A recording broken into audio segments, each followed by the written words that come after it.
গল্প সমাহার বাই অপরাজিতা চ্যানেলে আজকে পড়ছি বনফুল অর্থাৎ বলাইচাঁদ মুখোপাধ্যায়ের লেখা ভোটার সাবিত্রীবালা। সঙ্গেই থাকবেন। তাহার নামটি একটু অদ্ভুত গোছের ছিল, রিপুনাশ। তাহার বড়দার নাম ছিল তমনাশ। কিন্তু কালের এমনই গতিক যে কেহই কিছু নাশ করিতে পারে নাই, নিজেরাই নষ্ট হইয়াছিল। তমনাশের জীবনে একটুও আলো প্রবেশ করে নাই। অ আ ক খ পর্যন্ত শেখে নাই সে, একেবারে নিরক্ষর ছিল। ব্রাহ্মণের ছেলে ছিল বলিয়াই দেখে দুইজনের দুইটি সংস্কৃত নামকরণ হইয়াছিল। তাহাদের পিতা ছিলেন টোলের পণ্ডিত মোহনাস তর্কতীর্থ, লোকে সংক্ষেপে বলিত মোহন পণ্ডিত। সমাজে আজকাল সংস্কৃত পণ্ডিতদের আর কদর নাই। অতিশয় দরিদ্র ছিলেন তিনি, পুরোহিতগিরি করিতেন। তিনি যখন মারা যান তখন তমনাশের বয়স 6 বৎসর, রিপুনাশের 3। তাহাদের মা রাঁধুনি বৃত্তি করিয়া সংসার চালাইতেন। তমনাশের বয়স যখন 16, তখনই সে লায়েক হইয়া উঠিল।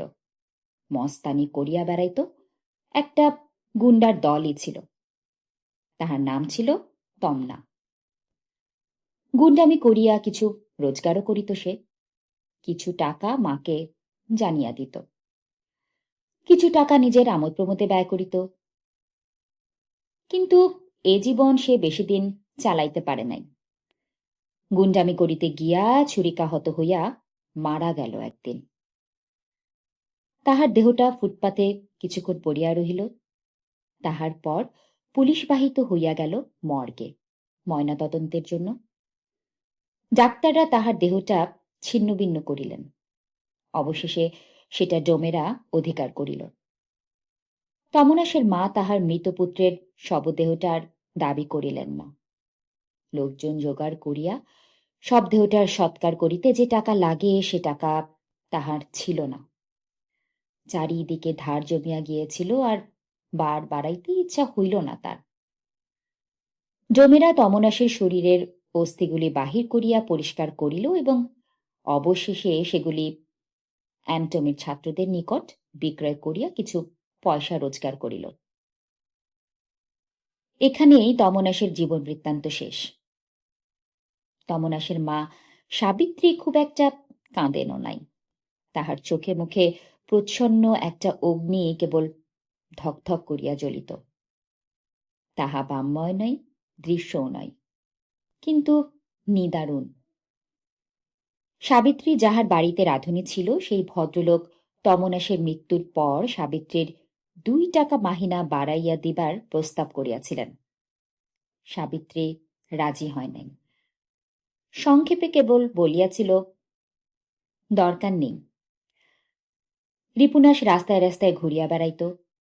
যাহাদের ঘরে স্থান নাই, রাস্তায় রাস্তায় ঘুরিয়া যাহারা জীবন অতিবাহিত করে, যে কোনো মজা, যে কোনো হুজুকে, যে কোনো মোটর অ্যাক্সিডেন্ট, যে কোনো রাস্তার ভিড় যাহাদের আকৃষ্ট করে, তাহারাই ছিল রিপুনাশের সঙ্গী। দলের মধ্যে তাহার নাম ছিল রিপুন। রিপুন কিন্তু তপনার মতো বলিষ্ঠ ছিল না। রোগা রোগা চেহারা। বাজারের কাছে ঘুরিয়া বেড়াইত, মুটেগিরি করিয়া রোজগার করিত কিছু। বিড়ি খাইতে শিখিয়াছিল। প্রত্যহ 1 বান্ডিল বিড়ি কেনার পর যাহা অবশিষ্ট থাকিত তাহা মাকেই আনিয়া দিত। এইভাবেই চলিতেছিল। রিপুনের বয়স যখন 16-17, তখন হঠাৎ একদিন একটা কাণ্ড ঘটিল। সে এক ঝাঁকা কপি বহিয়া আনিয়া এক মোটরওয়ালা বাবুর মোটরের কেরিয়ারে সেগুলি সাজাইয়া রাখিতেছিল। গলার ভেতরটা কেন যেন কুটকুট করিতে লাগিল। কাশি শুরু হইয়া গেল। মোটরওয়ালা বাবু তাহার প্রাপ্য মজুরি 12 আনা পয়সা দিয়া চলিয়া গেলেন। রিপুন ফুটপাতে বসিয়া কাশিতে লাগিল।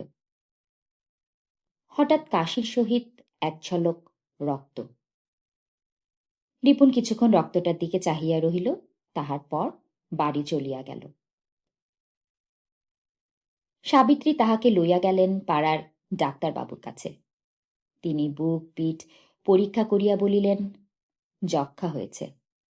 আরও বলিলেন, আমাকে কিছু ফি দিতে হবে না, কিন্তু ওষুধ আর ইঞ্জেকশন কিনতে হবে। তাছাড়া ভালো খাওয়া দাওয়া করতে হবে, ডিম, মাখন, মাছ, মাংস, ফল ইত্যাদি। সাবিত্রী নীরবে ডাক্তারের মুখের দিকে চাহিয়া রহিলেন। তাহার চোখ মুখের অদৃশ্য অগ্নিশিখার বার্তা সম্ভবত ডাক্তারবাবুর মনে গিয়া পৌঁছিল।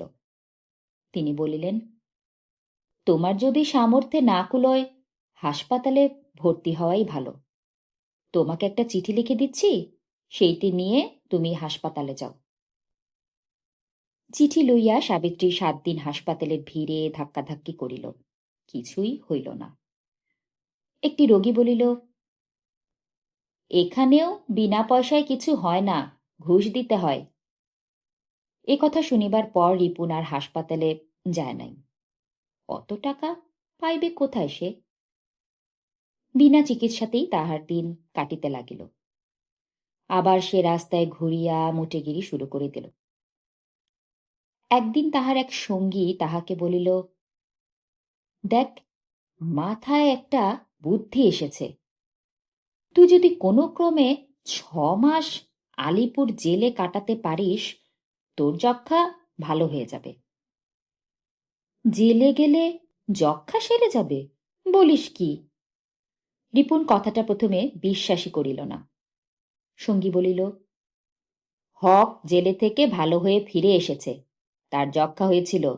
সেখানে খুব ভালো হাসপাতাল আছে, বিনা পয়সায় চিকিৎসা করে। তুই জেলে চলে যা। কয়েকদিনের মধ্যেই রিপন ট্রামে পকেট কাটিতে গিয়া হাতে নাতে ধরা পড়িল। সবাই যথেষ্ট প্রহার করিল তাহাকে এবং শেষে পুলিশের কাছে সঁপিয়া দিল। আদালতে বিচারক বলিলেন, তুমি তোমার পক্ষ সমর্থন করবার জন্য উকিল দিতে পারো। উকিল নিয়োগ করবার সামর্থ্য যদি না থাকে, আমরাই তোমার পক্ষে উকিল দিতে পারি একজন। রিপুন হাত জোর করিয়া বলিল, না হুজুর, উকিলের দরকার নেই। পুলিশ যা বলছে তা সত্য। আমি চুরিই করব বলে ওই ভদ্রলোকের পকেটে হাত ঢুকিয়েছিলাম। বিচারক রায় দিলেন 50 টাকা জরিমানা, অনাদায়ে 1 মাসের জেল। রিপন হাত জোর করিয়া বলিল, ধর্ম অবতার, টাকা আমি দিতে পারব না, কিন্তু আমাকে 1 মাস জেল না দিয়ে 6 মাস জেল দিন। বিচারক অবাক হইলেন, 6 মাস জেল চাইছ কেন? আমার যক্ষা হয়েছে। শুনেছি আলিপুর জেলে যক্ষার ভালো চিকিৎসা হয়, 6 মাসে নাকি সেরে যায়। বিচারকের রায় কিন্তু বদলাইল না। জেলের হাসপাতালে কিছু অসুখ সারিল না। রিপুন কাশিতে কাশিতেই জেল হইতে বাহির হইয়া আসিল প্রায় 1 মাস পরে। ইহার পর আরও 1 মাস বাঁচিয়াছিল সে।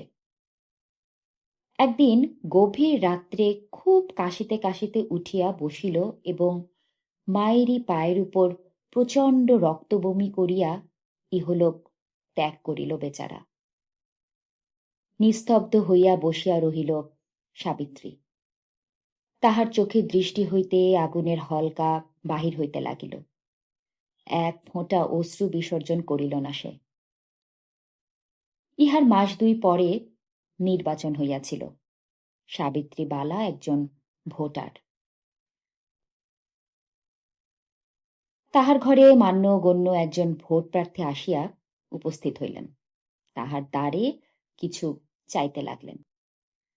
সাবিত্রী তাহার দিকে অগ্নিদৃষ্টি তুলিয়া বলিল, আপনাকে ভোট দেব? কি উপকার করেছেন আমার? আপনি যখন গদিতে ছিলেন তখন আমার বিদ্বান স্বামী সামান্য ভিখিরির মতো মারা গেছেন। আমার আমার বড় ছেলেকে লেখাপড়া শেখাতে পারিনি, শেষে সে গুন্ডা হয়ে ছুরির ঘায়ে মারা গেল। ছোট ছেলেটা গেল যক্ষায়, তার কোনো চিকিৎসা হলো না। সর্বত্র শুধু ঘুষ চায়, ঘুষ চায়। আপনাদের ভোট দেব কেন? কাউকেই ভোট দেব না।